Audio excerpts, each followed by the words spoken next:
प्रेम से बोली विष्णु भगवान की जय, माता तुलसी की जय। तो हमने 8वां अध्याय में यही जाना कि देव उठनी एकादशी को एकादशी करते हैं और द्वादशी को भगवान विष्णु जागते हैं और त्रयोदशी को देवताओं ने उनके दर्शन किए थे और चतुर्दशी को देवताओं ने उनका पूजन किया था। इसीलिए भगवान विष्णु की उद्यापन पूजा की जाती है। जो एकादशी करते हैं कार्तिक मास की, उनको एकादशी का मतलब उद्यापन किया जाता है। तो हमने 8वें अध्याय में यही जाना और चलिए 9वां अध्याय फिर स्टार्ट करते हैं। तो प्रेम से बोलिए विष्णु भगवान की जय। राजा पृथु बोले कि हे श्रेष्ठ मुनि नारद जी, आपने कार्तिक मास के व्रत में तो तुलसी की जड़ में भगवान विष्णु का निवास बताया था, उस स्थान को मिट्टी का पूजन करना बताया था। अतः मैं तुलसी जी के महत्व को सुनना चाहता हूँ। तुलसी कहाँ और कैसे उत्पन्न हुई, यह बताने की कृपा करें। नारद जी कहा, राजन आप सावधान होकर सुनिए। तुलसी जी की महत्व तथा उनके जन्म का प्राचीन इतिहास मैं सुनाने जा रहा हूँ। एक समय जब गुरुदेव बृहस्पति और देवराज इंद्र कैलाश पर्वत पर शंकर जी का दर्शन करने गए थे, तो भगवान शंकर ने अपने शक्ति की परीक्षा ली। उन जटाधारी दिगंबर ने उनके मार्ग में अवरोध डाला, मतलब विघ्न डाला। वह तेजस्वी, शांत, लंबी भुजा और चौड़ी छाती वाले गौरव अपने विशाल नेत्रों से युक्त तथा सिर पर जटाधारे वैसे ही बैठे थे। यद्यपि उन भगवान शंकर को न पहचान कर इंद्र ने उनका नाम धाम आदि परिचय पूछा और कहा, शंकर जी अपने स्थान पर हैं या कहीं और गए हैं।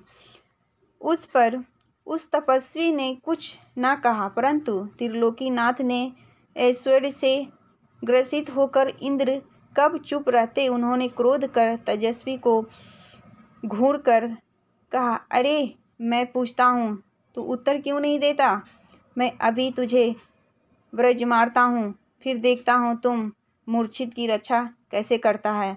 ऐसे क्रोध को इंद्र ने ज्यों ही उस दिगंबर को मारने के लिए हाथ में व्रज लिया, तो ही भगवान शंकर ने व्रज सहित इंद्र का हाथ ध्वस्त कर दिया और विकराल नेत्र कर भगवान शंकर ने उसे देखा, तो ही ऐसा विदित हुआ मानो वह दिगंबर प्रज्वलित हो उठा और तेज से जला देगा। भुजाएं असंभित होने से इंद्र के क्रोध और दुख का अंत न रहा, परंतु जो ही बृहस्पति जी ने उस पुरुष को प्रज्वलित देखा, तो ही अपने बुद्धि से उसको शंकर भगवान जानकर प्रणाम किया और दंडवत कर बहुत सी स्तुति की। फिर इंद्र ने भी भगवान शंकर से कहा कि हे दीनानाथ, हे महादेव, अपना क्रोध रोक कर इंद्र के अपराध को क्षमा करिए। बृहस्पति के यह वचन सुनकर महेश्वर गंभीर वाणी से बोले, मैं अपने नेत्रों से निकाले हुए क्रोध को कैसे रोकूं? तब बृहस्पति भगवान ने कहा कि भगवान, भक्तों पर दया करनी चाहिए। आप अपना भक्त वत्सल नाम सार्थक कीजिए। आप अपने इस तेज को कहीं और स्थापित कर इंद्र का उद्धार कीजिए। तब भगवान शंकर ने गुरु बृहस्पति से कहा कि मैं तुम्हारी स्तुति से प्रसन्न हूँ। जो तुमने इंद्र को जीवन दान दिलवाया है, मैं स्वीकार करता हूँ कि मेरे नेत्रों की अग्नि अब इंद्र को पीड़ित ना करेगी। बृहस्पति भगवान से ऐसा कहकर भगवान शंकर ने अपने माथे से निकले हुए अग्नि तेज को अपने हाथ में लेकर क्षीर सागर में डाल दिया। फिर लीलाधारी भगवान अंतर्ध्यान हो गए। इस प्रकार जिनको जानने की इच्छा थी, उससे जानकर इंद्र और बृहस्पति अपने स्थान को चले गए। तो प्रेम से बोलिए विष्णु भगवान की जय, बृहस्पति भगवान की जय। तो हमारा 9वां अध्याय पूरा हो गया। तो फ्रेंड्स चलिए अब इसी में हम 10वां अध्याय स्टार्ट करने जा रहे हैं, क्योंकि 34 अध्याय है। अब दिन है पूरा 30 दिन, तो उसमें पूरा कंप्लीट करना होगा। तो चलिए 10वां अध्याय शुरू करते हैं। प्रेम से बोलिए विष्णु भगवान की जय। तो चलिए 10वां अध्याय स्टार्ट करते हैं। तो राजा पृथु ने कहा कि हे देवर्षि, आपको नमस्कार है। कृपा कर आप यह कहिए कि जिस समय भगवान शंकर ने अपने माथे का यह तेज क्षीर सागर में डाल दिया तो उस समय क्या हुआ। नारद जी ने कहा कि हे राजन, जब भगवान शंकर ने अपने वह तेज क्षीर सागर में डाल दिया तो उस समय वह शीघ्र ही बालक होकर गंगा सागर के संगम पर बैठकर संसार को भय देने वाला रुदन करने वाला, इसके रुदन से समस्त संसार व्याकुल हो उठा। लोकपालों के मन में भी व्याकुल हुई, चराचर चलायमान हो गया। शंकर सुवन के रुदन से ब्रह्मांड व्याकुल हो गए। समस्त देवता और ऋषि मुनि व्याकुल होकर लोग पितामह श्री ब्रह्मा जी के शरण में गए।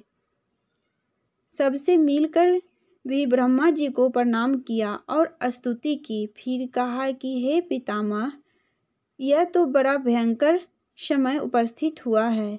हे महायोगी, इसका नाश कीजिए। तब देवताओं की ऐसा बात सुनकर श्री ब्रह्मा जी सत्यलोक से उतरकर उस बालक को लेने के लिए समुद्र तट पर आए। समुद्र में ब्रह्मा जी ने आता देखकर प्रणाम किया और बालक को उठाकर उनकी गोद में दे दिया। तब विस्मित होकर श्री ब्रह्मा जी ने पूछा कि हे सागर, तुम शीघ्र ही कहो कि यह बालक किसका है।